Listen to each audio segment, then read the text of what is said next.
I never really got into anime, but I did love the OG Gundam Wing and Mobile Suit Gundam. That's about it. What I do find interesting is Japan's incredibly fascinating history, not to mention its ability to retain much of its cultural identity despite so many external influences. It's because of this, Japan almost feels timeless in a chaotic modern world rooted in tradition but also unfettered by exploring new horizons. The more YouTube rabbit holes I'm sure you've gone down as well if you're here on this particular topic has led me to really want to go to Japan, but not just go to Japan. I want to explore it and experience it in a way that only learning the language can really give you. Because if you're lost in too many translation apps, how immersive of an experience are you really going to have? And that's kind of led me to where I am now. I want to learn Japanese. If you're new here, my name is Jonathan, and this is my, we'll call it, creative outlet. And on this channel, I aim to learn new skills and bring you along the journey in a series of what I've learned so far format of videos, where I'll set a goal, lay out a strategy to achieve this goal, and share with you what I've learned so far along the way. To further round it out, I'll share with you study habits that I found that worked and those that didn't, and what I'll change in my strategy going forward. I also publish standalone topical videos over really whatever the dopamine latches onto that day, honestly.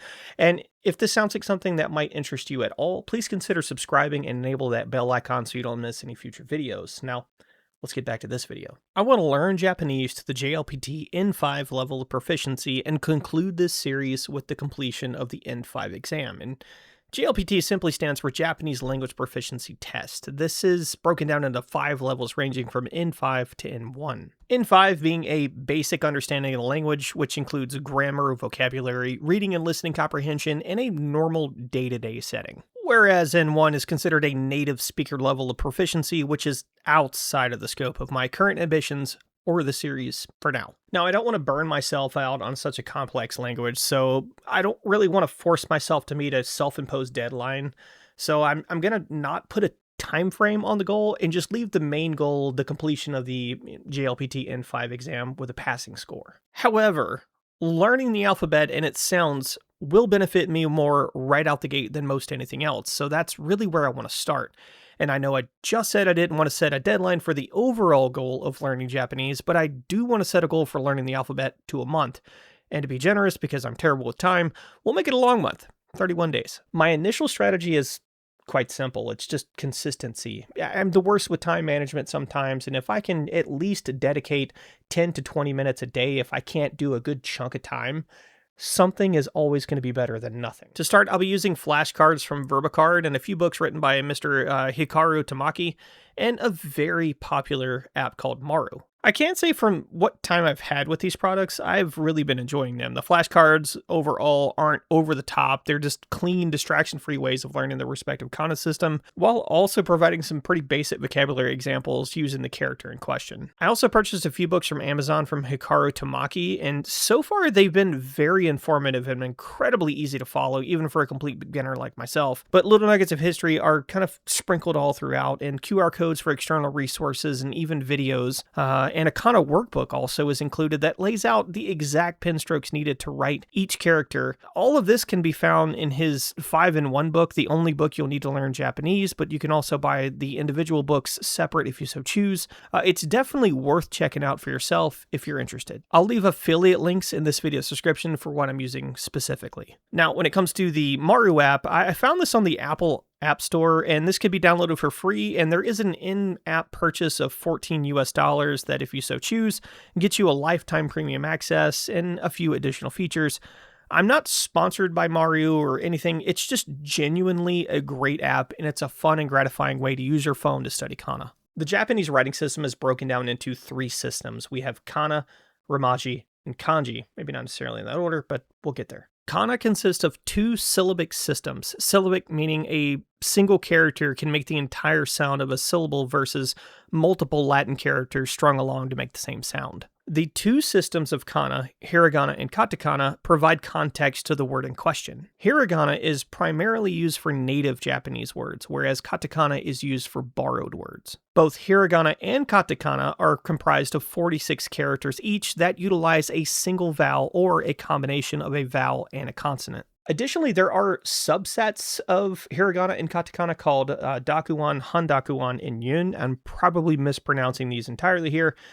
And I'm still honestly trying to hammer out the details of where and how these fit in and what they actually do, but there are additional tables kind of within these. I digress. Both hiragana and katakana make the same sounds, but have distinctly different characters.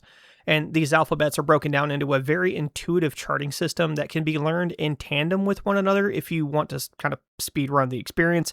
I'll link in this video's description a really helpful combination chart by a website called A Piece of Sushi. While you're there, check out the website. There's tons of charts you can download and print for free. And you can donate. I believe you can donate to them in like a buy you a cup of coffee thing or something along that lines.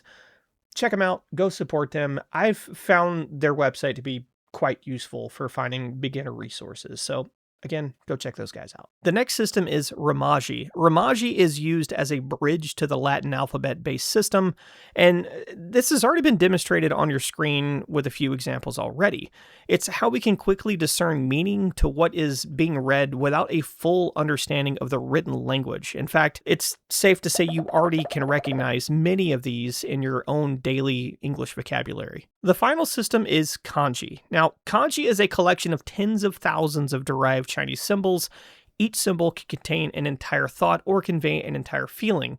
They are at times very intricate, and subtle differences in these characters can completely change their meaning or context, and this has made kanji a feared aspect of learning Japanese for many, and, well, I'm no exception. And so far, the most daunting realization that I've found is that all of these systems are regularly combined within the same system. That means only knowing hiragana or katakana may not be enough for you to gather the proper ideas or context of what is being communicated. Now that I've got a better understanding of the writing system, let's dive into what I need to know to pass the JLPT N5 exam. From what I've found in regard to simply reading and writing, the N5 exam will require me to know about 800 basic vocabulary words, 100 basic kanji, and the entirety of both hiragana and katakana. Then there's the reading and listening comprehension section, but we're not there yet, so I'm not really going to focus on that right now. And so, much like I said earlier, I believe focusing on understanding and knowing hiragana and katakana first, and then diving straight into learning vocabulary in these systems versus Ramaji using the Latin-based, alphabet that we're all familiar with, I'm going to build a stronger mental connection to the language. And to add here, this is also a line with what Mr. Tamaki recommends in his book. Now, in the results section of the video, I don't really feel like I have results other than I now have a roadmap, because today really wasn't a goal-driven day. It was more so an intelligence gathering operation, and I feel like I have a better idea of what's to come.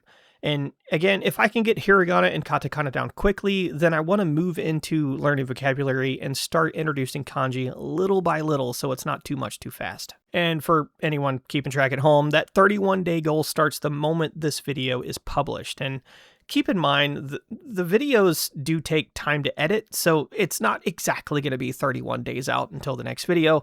There may be a length of time in between. That'll be it for today. If this journey or video series interests you at all, please consider subscribing and enable that notifications icon so you don't miss any future installments. If you liked the video, please consider leaving it a like.